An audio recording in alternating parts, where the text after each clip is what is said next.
What's good, YouTube? Welcome back to the channel. Here today, I got my boy Arya in the YouTube video. He's actually the COO of ecomdegree.com. I also have Sham here, the sales manager at ecomdegree. Then he left me for HLC, my girlfriend's offer. Y'all have seen me talk about it a lot on this channel. And we're just gonna answer a lot of the questions that you guys have been sending us via Instagram. I get a lot of questions in the YouTube comments as well. But before I dive into those questions, I really want you guys to kind of tell your story about how you even came into the info space. So who wants to pop it off? Go ahead. Yeah, I mean, it was really unexpected. To be honest, most of my life, I didn't know entrepreneurship was a thing. I didn't know that you could make money online. I knew the internet was a thing, but I really didn't know people were utilizing it to do live events, have e-commerce stores, and do all these things. Met you, saw that you were pretty much doing these things called free trainings every Sunday, and I didn't really have an idea of how detailed it was. I just thought you were someone that did free trainings and helped people start businesses. And then naturally, our friendship we got closer, and then I realized okay, this is a real operation, this is a real company. And there's a lot of details and intricacies behind it. And yeah, that's pretty much how I got into the info space. It's been, 3.5 years now, since early 2023. Dope. Yeah, similar timeline too, but I grew up around TikTok time. TikTok was coming out, so I had a TikTok page because I went through a fitness transformation. I was just posting about fitness, and then people were hitting me up to learn about fitness. So I started selling my own fitness stuff, and I realized I like the sales part a lot more than I like making my own brand. So then I leaned more into sales, got some coaching for sales, linked up with a mentor in Toronto. And then, once you start the path, one thing leads into another, and just started closing a lot. Became a top sales performer in every team I was on. So yeah, that's my story. How much cash collected you have now? Over 5 mil. Yeah. Yeah.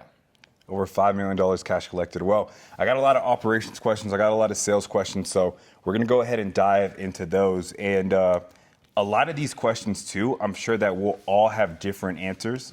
We all have different opinions. And I know that I'm very I love the webinar funnel over all the other funnels. And that's actually the first question, because these guys have also been on other offers. Sham was on another offer before he started working with ecomdegree. Obviously now he's with HLC. So one of the questions that I get a lot is, what is the best funnel? If someone actually wants to go from zero to $1 million plus a month, what have you guys seen be the funnel that allows you to scale from 0 to 1 plus? Yeah. Obviously I'm gonna say webinar. I feel like the webinar funnel is the easiest funnel. It's less complicated than all the other ones. I feel like the VSL funnel, a lot of things have to go right for you to be able to scale. The challenge funnel, you have to be the founder has to be a specific type of person to be able to do a challenge and do it well. And then also there's more room for error on a challenge funnel than a webinar funnel. But what is y'all's take on that? Yeah, I mean, I think any funnel can work. Any funnel can get to $1 million a month. Each funnel has its pros and cons, but it's really hard to argue against the webinar funnel. That funnel is an S-tier funnel. And a lot of people think that you have to be a great presenter, or you have to be, a really great, really great on camera. And that's not even really necessary. If you can just kind of share your story, provide a lot of value, and then make an offer that is valuable to people in comparison to what you're selling it for, the value you're giving, I think that funnel will do very, very well. And in comparison to a lot of other funnels, it's just, there's not something that can take a complete stranger and in the amount of time you have, 2 hours, turn them into a buyer high ticket. So any funnel can work, but to be honest, the best one is still the webinar funnel. Even now, all the top clients doing $1 million a month right now are crushing it with webinars. Yeah, similar perspective. I've sold on pretty much every single funnel, low ticket, tripwire, webinar, automated webinar, challenge, VSL, everything. They all work. I would just say with VSL and low ticket, if you're a founder who likes the sales aspect a lot more, you like managing salespeople, you need a lot more salespeople for VSL and low ticket, just because a lot more sales heavy versus a webinar. You're literally pitching over 2 hours, and then the leads are much easier. You need less of a sales team. So it just depends on how your management style is too. If you're a founder who likes marketing a lot more, you'll probably enjoy challenges and webinars a lot more, versus if you're sales heavy, you probably enjoy having a team of 50 closers a lot more with a VSL. And what are you guys seeing what are you guys seeing is the bottleneck for most of these info businesses that can't scale past $1 million a month? A lot of them is, I think number one is that you're dealing with a traffic problem. Like in business, it's like we turn attention into money, but a lot of these people are just, they have a limiting belief around either running paid traffic, or they just can't scale on paid traffic, or they've exhausted their organic audience and now they're at a point where they have to run paid ads.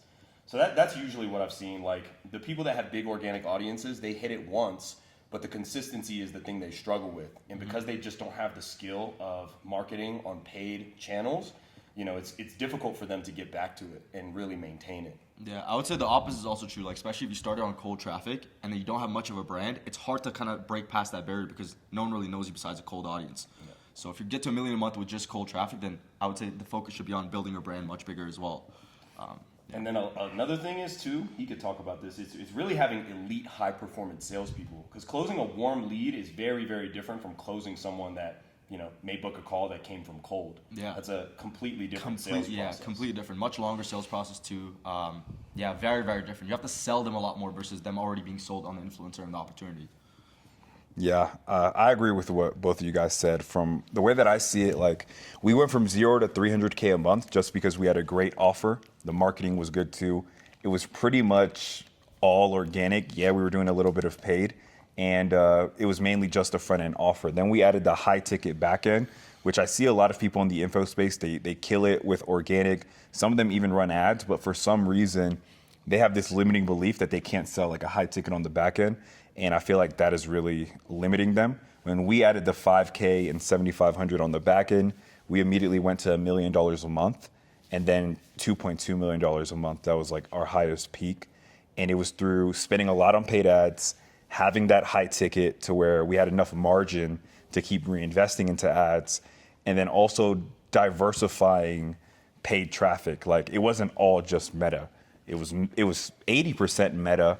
We were also spending on Google, YouTube, and then we were very big on promo pages.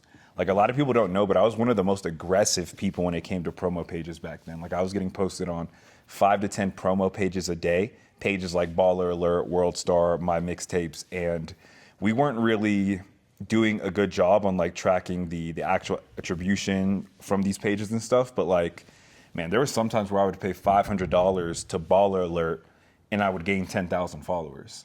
Like think about the cost per follower on that, and then think about how many of those followers registered for the webinar. Like the cost per lead on something like that could be $1, $2, and then we would do a webinar and clean up. So I think people right now don't do enough of that anymore, and it still works. And I also was always aware of what pages were on the rise. So for example, like American Income, I was the first person to ever pay Adam to get on that page. Before he even offered promos, I DM'd him and I was like, yo, how much do I have to pay to get on this page? Because I paid him, that actually inspired him to build a business off of it. But because I was one of the first, or I was the first guru to get on that page, my video hit a 1.5 views, 1.5M, and we got a fuck ton of registrants from that. I did the same thing with School of Hard Knocks. And yeah, just being aware of like what pages are coming out and milking them before they hit the masses. Now those pages are kind of cooked. Mm-hmm. Like you could still get results from it. People still do it, but it doesn't hit the same anymore. But you know, I'm just always trying to be aware of that. Like School of Hard Knocks just came out with a page for women. It's called Hard Knocks for Women. And I was telling Alexis, I was like, yo, you got to get on this page, because they just created that page like a month ago. So being on top of those trends, you can get returns that paid traffic won't ever be able to give you. Like paid traffic is consistent, but you know, promo pages can get you like a 10x, 20x, 30x ROAS.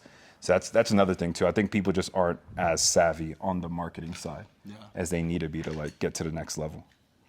Now, another question that I've been getting is, what are you guys seeing as far as close rate? Like what does close rate have to be on the back end for an offer to scale? Yeah, it's a good question. Again, depends on how much it's costing you to book per call, and if you're like fronting the money or if you're breaking even on the front end. It really depends. But I would say at least on cold traffic, 30 to 40% close rate is what you really should be striving for with ramped up reps, right? Because as an offer owner, you're probably going to close close to 50%, so the reps are always going to close less than you. 30 to 40% on cold traffic is what I aim for my sales teams. And then let's say someone's watching this and they have a following. What do you guys think is the easiest funnel for them to start? I know we talked about what we think is the best funnel, but the best funnel necessarily might not be the best funnel for someone that's just starting out. A lot of the people that are watching this channel, they have 100K followers, 200K followers, and they don't have an offer. They want to create an offer. Like, what are the first steps for that person that wants to start monetizing their audience? I mean, you kind of get an idea of like what your audience wants first. Like something simple as like a story sequence, like, hey, if I could help you guys solve this problem, would you guys be interested? And you kind of get a gauge on like what do people kind of have an appetite for or a taste for. And your first webinar, your first launch doesn't have to be something huge. Like with HLC, her first month we did a 100K month. It was a very simple webinar, and we sold her offer for $597. But people were so hungry for what she had to offer for such a long time because she had built up so much goodwill with her brand, posting, giving value, talking about what she does, that when people got in the room, they were pretty much ready to buy. And when you're ready to do your first launch, have a simple funnel. You just need an opt-in page, you get someone's information, and if you can get them to show up, give them some value for about an hour to 90 minutes, and you just make a simple offer that has a core component with some bonuses, you can make a lot of money, and that'll be a successful launch. So you're saying webinar funnel still for a beginner? Still. Because anyone now with AI can literally put together a webinar in literally like a couple days. Yeah. And then let's get into like the specifics, like price point. What do you think is there like a standard price point that everybody should be at if they want to hit 100K a month? Because, I meet some people that, when I met Dion Coopwood, for example, my boy Dion is going crazy right now, hitting $1 million a month consistently. But when I met him 3 years ago, he was making only 100K a month, and he was doing it selling $20 ebooks. And I say this all the time. When I met Dion, I knew he was going to be a dog, or he was already a dog, because think about the volume you have to do to make 100K a month with a $20 fucking product. Yeah, and a lot of volume. And as soon as I put him on to webinars, he instantly went crazy. Yeah. And he was already a good speaker, and he had already been in the game for a minute. He was like the top salesperson, sales manager at Sprint, like before he got into Info. So he had all the skills too. But do you guys think that there's a standard price point that everybody should be at that has enough margin for them to like make a lot of money pretty fast? Yeah, on the front end, I would say if you can book a lot of calls, and then on the back end you can sell something high ticket between 5 to 10K. That's the typical price point I see on like every offer, between 5 to 10K. That gives you enough margin to spend hundreds of dollars per call and still be very profitable.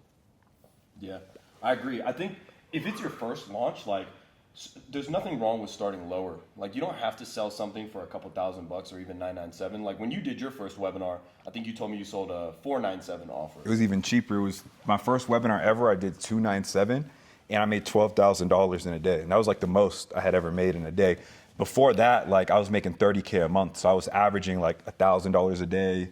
And that'd be like a good day for me if I was able to make like $1,000 in a day off my courses. Yeah. But, so you made 12x what you used to do in a day. And then naturally, like, you took it up. Like, you built more proof. You had a lot more testimonials from your program. You made the offer better. You refined the intro. You just made the webinar better. And then I think you said you went from maybe $497 to $997, and then you took it up to $1497, and your webinar was still converting at 15%. Yeah. So if you're a new coach or a new course creator, you don't have to start high. Start low, build the proof, gain the confidence, and then naturally, like, as you make things better, you can ascend your price points. And I was gonna say that whole time, even if you're selling something for $20 or $1,500, you're building a list of buyers. And if you have a good sales team, like, they can just start ripping dials and upsell them directly. That's like a full leads list for your team of someone who's already consumed something from the creator. So it's like the easiest lead to sell because they've already in the funnel. Yeah. Now let's. Are you guys something to say about this?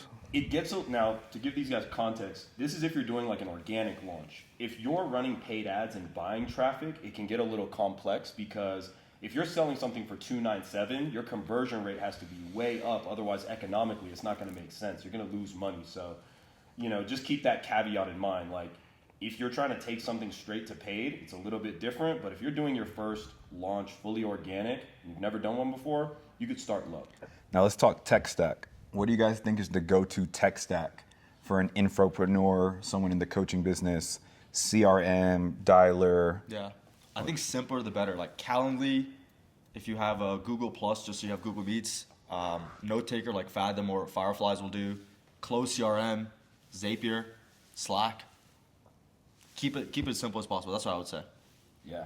Yeah, I think, I mean, GHL is a great one for beginners because It's like an all-in-one. it's like an all-in-one because a lot of people don't know this too. The tech stack is very important, very, very important because there's nothing worse than even if you have a lot of followers doing a launch and you get thousands of registrants and let's say only 10% of people show up. Man, as a course creator, even though you didn't pay for those leads, you just burned a lot of money.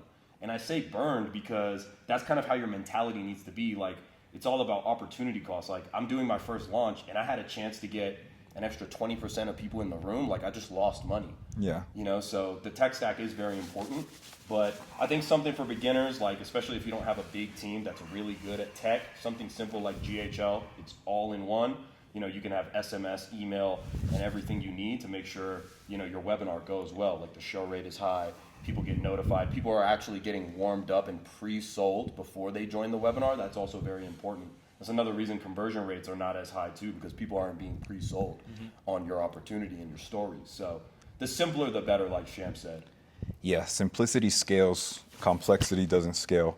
Most entrepreneurs, like, they live and die by that principle. And I know for me, I was doing $1 million a month, and my tech stack was ClickFunnels, Webinar Jam, and then Klaviyo. That's it. It was ClickFunnels for my funnel. I had my Stripe connected to ClickFunnels. We were processing all payments through Stripe. Webinar Jam hosted the webinar, sent pre-webinar emails, sent post-webinar emails, sent the text messages, and then Klaviyo was like, we used it for like different email blasts and stuff, and that was really it. And we were doing $1 million a month. And even now, I still recommend, like, a lot of people like to shit on Webinar Jam. I even shit on Webinar Jam sometimes. But if you're like a complete beginner, Webinar Jam is pretty good because you don't have to worry about getting an email software. The emails are already embedded within the Webinar Jam software. You can set up your pre-webinar emails. You can set up post, and then it's integrated with Twilio, so you can send the text messages before the webinar and after. So like that's like a all-in-one software too, where you could do your first webinar with just that.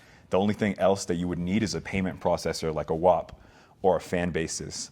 And I'm a big believer that if you're doing a webinar, the sales funnel doesn't really matter. Like, as long as you do a really good 2-hour presentation, you can drop a fucking QuickBooks invoice at the end and people are gonna pay it. You know, so the sales funnel doesn't really matter as much. Even when we launched the first Her Last Call webinar, it was all Webinar Jam because I didn't want to overcomplicate it for Alexis. I was like, yo, let's just do a TikTok live every single day. Let's drive all the traffic to Webinar Jam because they give you a landing page for the webinar. So your funnel's already taken care of too. And then our first webinar we ever did, we did 30K. And then that month we did 100K profit, just Webinar Jam, nothing else. Webinar Jam and then WAP as the sales page. So yeah. Yeah, I think simpler the better. Now let's talk what's working right now in the info space. So I know, so for those of you guys that don't know, like Arya and Sham they're more involved on the HLC side simply because out of the offers that we do manage, we see the most potential in HLC because I think it's the better offer, it has the better market, less competition. And for those of you guys that have watched my other videos, you guys know that I'm big on like market to me, and maybe you guys disagree, but to me, market is more important than everything else. So it's like, for me, it's like market's number one, offers number two, and then like everything else pretty much comes after that. And HLC has the best market, in my opinion, because we're marketing to females. And females, they haven't been scammed as many times as males. So like, they're more likely to buy courses and stuff because they haven't been burned before. Whereas a guy's gonna have way more objections, or they might not even register because they have a bad taste in their mouth about like a webinar and stuff. So from what you guys are doing in HLC, and we're scaling right now too, we're scaling HLC right now, what is working that someone can implement right now in their info business? Yeah, I mean, I think the core principles of what you should be doing still work. Like HLC still does a live webinar. A lot of people in the space have done automated for a while because, you know, coaches like, I think all entrepreneurs are lazy and like they want the kind of simplest, like low effort way to make money. And automated did well for a while, but we're seeing live webinars are back. Yeah. Because it's tough to beat that live engagement and creating that FOMO live. Like there's a lot of energy. So live webinars, I'd say number one. And then for like some of the beginner coaches out there, like you've said this a lot, it's really like leveraging your story. Because in a time like, let's say you're someone that sells an e-com offer, there's a lot of e-commerce and Shopify dropshipping offers out there. So what sets you apart? Why should someone pick your dropshipping offer over maybe another person's ad or content they see? And it's story. No one can take your story away from you. Just like you said, like, you know, you went from a felon at 17 to a multi-millionaire at 21. Most of e-com degrees, you know, clients, top clients, overall clients, like were felons or they worked in an Amazon warehouse. And it's because, you know, you shared that story with them and they resonate with it so much. They're like, Will is someone that I connect to. He lived the life that I lived and now has a life that I'd like to have. Mm-hmm. And so I'd say right now, like if you can double down on story really well in your organic content, even in your paid stuff, it'll do really well.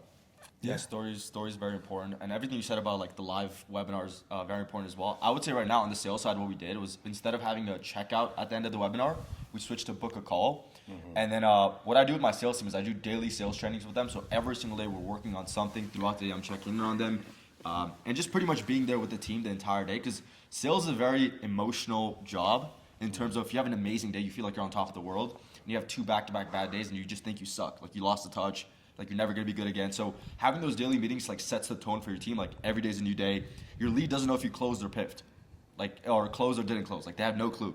So you can just go in with the highest, best energy, and you're gonna close. So I would say culture is really important. You actually taught me a lot about culture, because before I joined HLC and started working with you guys, I mainly thought the way to retain reps was gonna be how can we pay them the most. But then you made a really good point. It's like the reason you have to pay them the most is because without the pay, there's no other incentive for them to be there if the culture sucks. But if the culture's really good and the team's really bought in, even when we had downturns, our team stuck with us because the culture is so amazing and they love working at the company. So I would say team's a massive part of what we do. I mean, talk about sales management a little bit too, Sham. Like right now, if you want to have an offer that does numbers, like you have to have someone at the helm really like managing that sales team. For sure.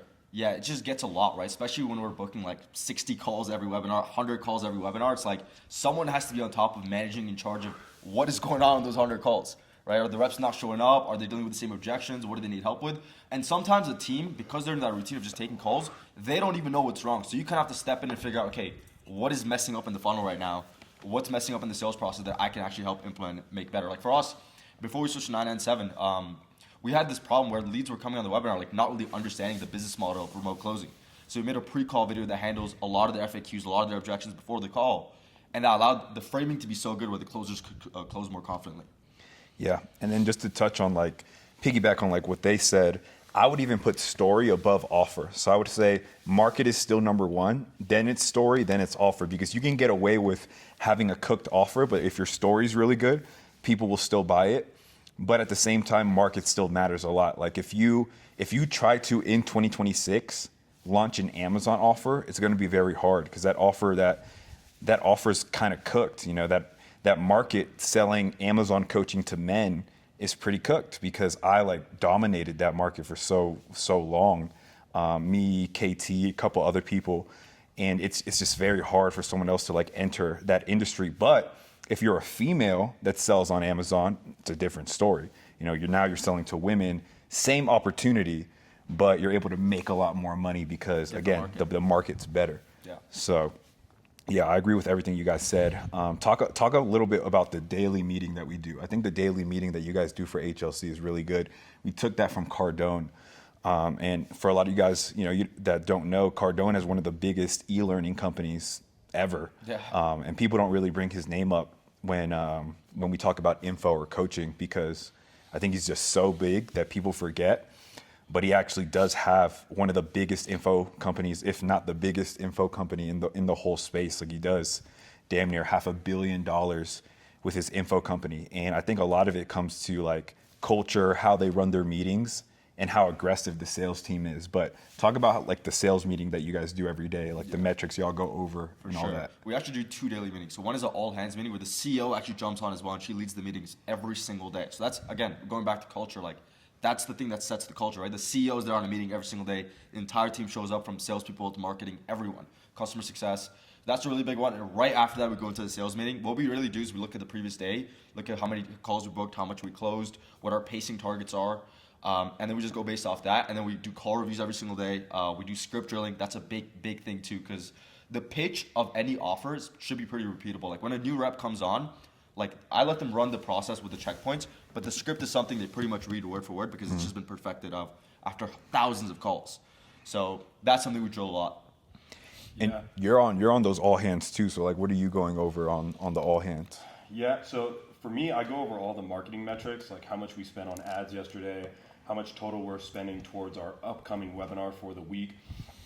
And it's important because it creates a lot of synergy. Like when you get the two revenue driving departments of an info company, marketing and sales, together in synergy at the start of the day, you know, there's collaboration on both parts. Like one of the things we do a lot is every webinar, we check our leads credit score from everyone that submitted an application and booked a call. And just having visibility on that every single week and us collaborating on how to increase it, it helps our close rate go up because if we get higher quality leads, those people can PIF more, qualify for more buy now, pay laters, and overall we collect more cash. So, you know, we took our average credit score from like 550 up to like 610, which has been like, you know, phenomenal for us. So, I mean, just having visibility on metrics to improve them is great. But then also like, you know, on the all teams, a lot of people kind of overlook this, but like people outside of work, like everyone has stuff going on in their lives. Like, you know, for our girls, maybe one day, like, I don't know, something personal happened in their life. It could be something as simple as maybe their Starbucks order didn't taste how they like it or it was wrong. And when we have that all hands meeting at the end, when we break, we flip a switch and we're like, okay, now it's time to work. Yeah. So just that's another thing that people overlook is just shifting that frame and turning the switch on. Like now it's time to work and we got to collect some cash today. So 100%. Yeah, 100%. And I want to also talk about like any savvy, crafty things that we do that you guys feel like move the needle that maybe most people aren't doing right now. I think getting on every single payment processor is a pretty savvy thing we've done. Like we've made connections and we have like reps in every single WAP fan bases, like pretty much any buy now pay later that comes through. We make sure we are tapped in with everyone because it just helps your conversion rate so much, especially on cold traffic. Like if you're gonna sell high ticket on cold traffic, it's really difficult unless you have a massive brand to get PIFs, unless you have buy now pay later.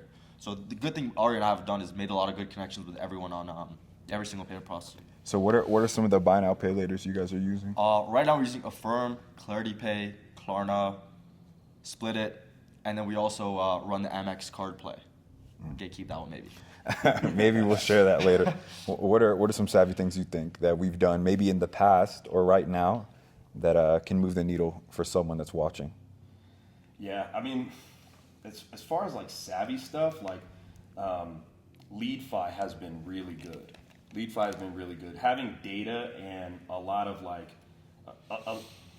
people think that running Facebook ads is still very simple, but it's very different from when it was back in like 2018.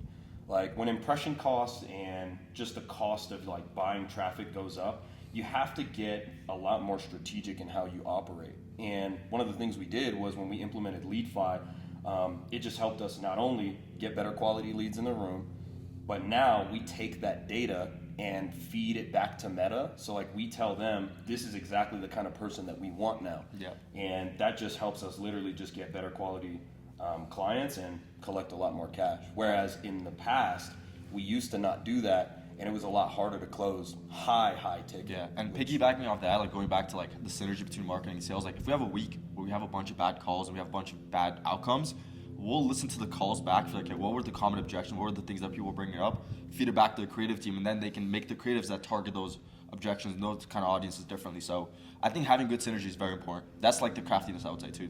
Yeah, marketing and sales, like always being communication. Yeah. Some things that I'll say that are savvy that Ecom Degree is doing is really just going all in on affiliate partnerships. So like we have a great relationship now with Wix and Base 44. I've talked about it on this channel a couple times, but now we're doing this webinar where we're not even pitching an offer at the end. We're just giving away our course for free, and Wix pays us right now $330 for every single user.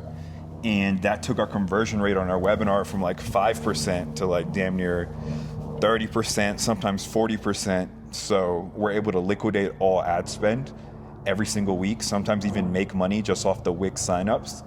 And then people that sign up for Wix or Base 44, we mainly pitch Wix because it aligns with our offer, but some of our clients, they use Base 44. But even after they sign up for the Wix plan, we still make them book a call, and then we still close high ticket on the back end. So I think we're one of the only people in the info space that are doing that and shifting from pitching our offer to now just pitching an affiliate offer, but we're still making a lot of money doing it. Like this month, we're on pace to do over $150,000 just from Wix, and that's not including like the deals that we're closing on the back end.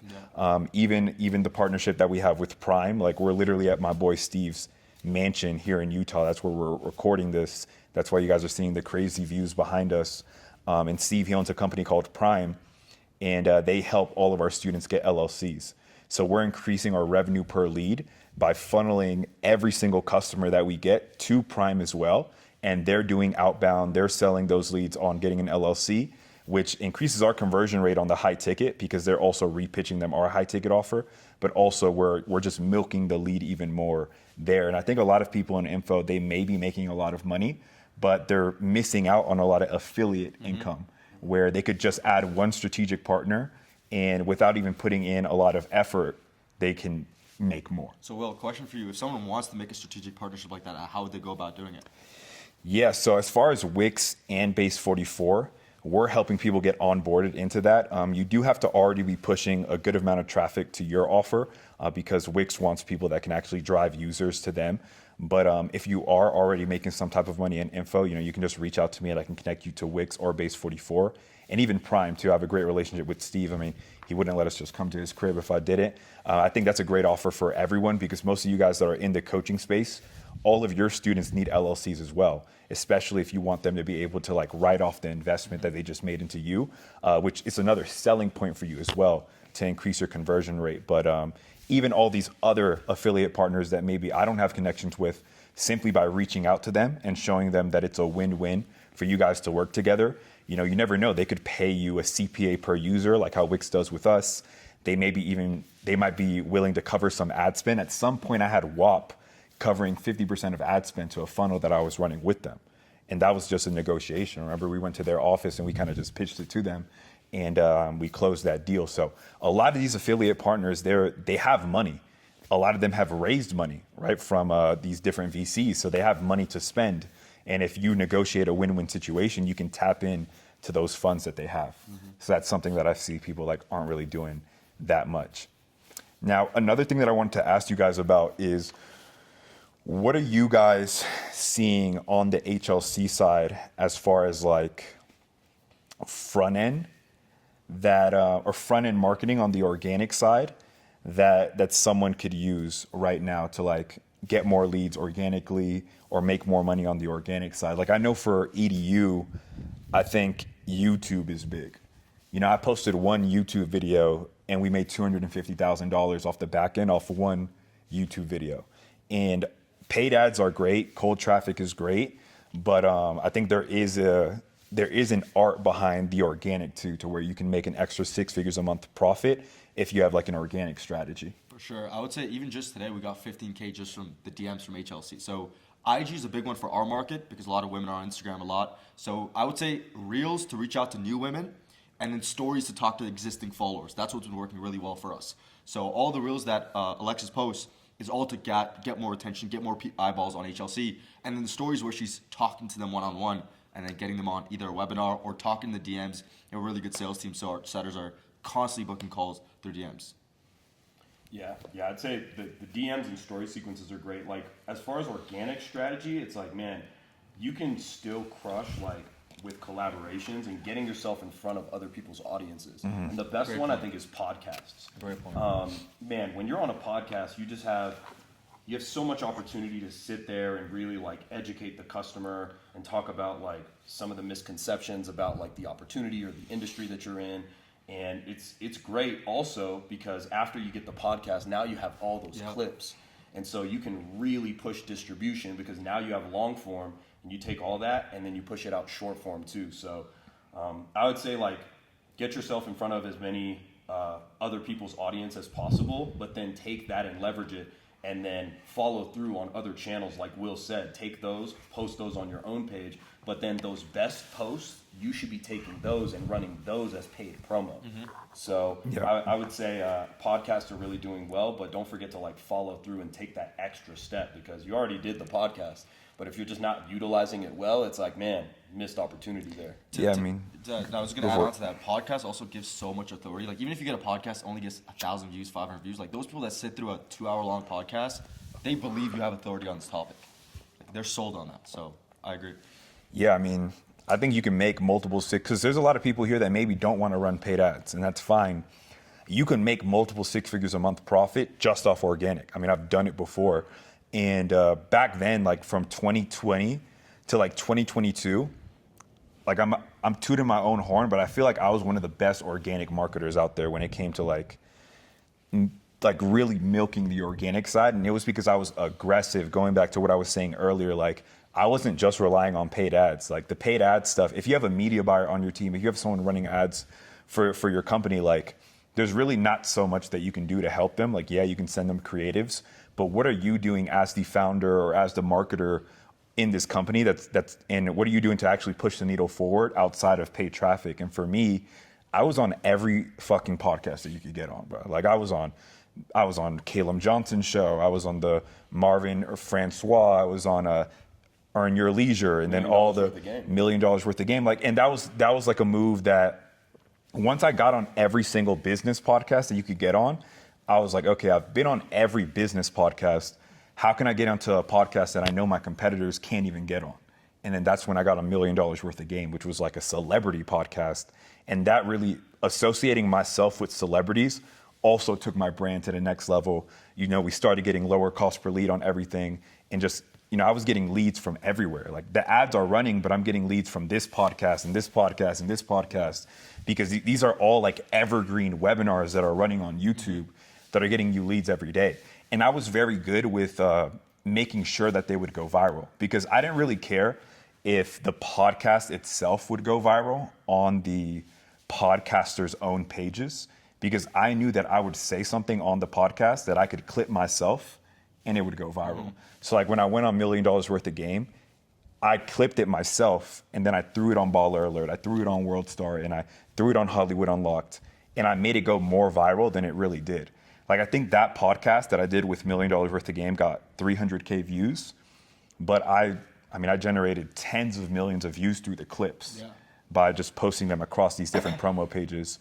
And a strategy that I did too that worked really well that I don't see people doing is I would have the clip and I would format it to look like it was a post from the page. So like Hollywood Unlocked, for example, all of the posts on Hollywood Unlocked have the Hollywood Unlocked logo, like in the top right or the top left, and then there's a headline, and it's white background, black text. When I would send them my clip, it would already be formatted that way with the Hollywood Unlocked logo, and it looked like a very organic post from them. It didn't look like an ad. So that's number one. And then number two is I wouldn't just get posted on one page a day. I would make sure that, okay, Hollywood Unlocked is posting me at 3 p.m., and then Baller Alert and World Star are also posting me on 3 p.m. So when people are signing onto social media, I'm everywhere. I'm on every big like news page, and it looks like I'm going viral across the whole internet. Kind of like how these streamers do it, right? When a streamer is streaming, their clippers are posting the clips across all platforms, and it's like their stream is going viral even if you're not watching it. Yeah. So I was doing that back then. And another thing on top of that is as soon as the pages would post me, I'm going on IG Live. Because I know that, okay, they just posted me at 3 p.m., I'm on IG Live at 3 p.m. as well. I'm getting all these new followers, and as I'm getting all these new followers, they're like, oh shit, he's live right now. So now they're joining my live, and it's like another webinar pretty much. And now they're getting to know, like, and trust me, and then I have the mani chat going off, keyword in the like a keyword, where I'm like, hey, comment training, and they're getting an invite to my webinar. So every day I'm manually getting myself 200, 300 registrants to the webinar on Sunday as well. So just being very aggressive with organic marketing. Yeah, I think that goes back to like brand. You were talking about Cardone and stuff, because the reason he's been able to build such a big education company is brand. Yeah. Even if you don't know what info is, you know Grant Cardone. That's true. Another benefit of what he said too, people don't think about, like, it's kind of a second order thing, but think about like how much authority he builds from getting posted on those big pages. Like you're honestly really a celebrity. Like when you got posted on those pages, like he had Shaq DM him, he had Tobias Harris DM him, he had DC Young Fly DM him, and then now what do you do with those? You use that as social proof in your conversion event, your webinar. So like when Will starts off his webinar, it's like, you know, guys, look at all these people that have DM'd me inquiring about this opportunity, and they're like, holy shit, Shaq DM this guy? Like, man, talk about a boost in your conversion rate. Like those things are not, many course creators don't have that because they just don't think about it. You're literally borrowing authority from someone they already know. Exactly. So that's like a huge second order benefit from all of that. Yeah, the easiest way to get more eyeballs is to stand in front of someone else's audience.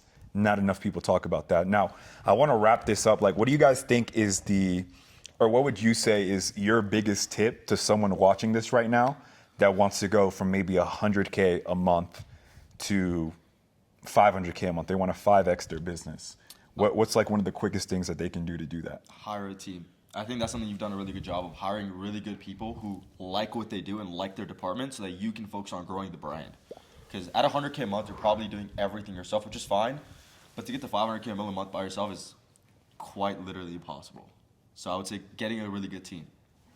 Yeah, the team is important. I would say like this is simple, and a lot of people don't do this, but man, you gotta be willing to invest in yourself. Like invest in yourself, invest in the business. Like, I mean, at this point now, like you've invested well over, I think, like nearly $500,000 in masterminds, coaching, personal development. And you know, when you haven't done these things, like it's so much easier to go faster when you have a coach. And prime example, I think when you were doing like 30 or 50K a month, you invested like $7,000 to go to a mastermind. You even said it was the most money you ever spent in your life on anything, investment wise. But that was where you learned about webinars. Yeah. And then you also met your media buyer there. So, and that media buyer helped you go from, I think, 30K a month to 300. And then we also invested in another higher level mastermind. We spent 150K on that one. And that mastermind helped us literally go from 300K a month to 1.5 mil a month, and then eventually $2.2 million a month. So That's how we learned the automated challenge play. exactly. So, I mean, there's nothing more beneficial than like investing in yourself and your business to get to the next level. Yeah, I mean, you can only grow to what you've been exposed to. Like, you can learn through your own mistakes. Like, there's a quote that says, a smart man learns from his mistakes, a wise man learns from the mistakes of others. Shit, I want to be wise, bro. I want to learn from the fuck-ups of other people. I don't want to lose money. I don't want to wait years to hit a certain amount of revenue if people are already hitting that revenue and they're doing strategies that I'm not doing. So every play that I've taught you guys today on this video, that they've taught you guys in this video, they've learned from other people. I've learned from other people, but we've put ourselves in the rooms to be exposed to those plays, to be able to implement it in our businesses. But look, guys, it's cold as fuck in Utah. So I'm gonna wrap this video up. Hopefully you found value in this video. If you guys wanna follow my guy Sham, where can they follow you? IG Shamir ER, SHAHMEERER. And then what about you, Arya? And my IG is at the Sirshah, TheSirshah. Dope. Well, look, guys, if you guys have any other questions for us, just leave them down below in the comments. If you haven't subscribed to the channel yet, go ahead and subscribe. I'm posting weekly everything that I'm learning as I'm building this info company, not just mine, but others as well. And if you'd like to be a client, if you want to scale, if you want to be exposed to all the things that I've learned, all the things that I've learned through investing $500,000 into mentors in this space and even outside of this space, go ahead and DM me the word coach on IG and let's talk. I'll see you guys in the next video. Peace.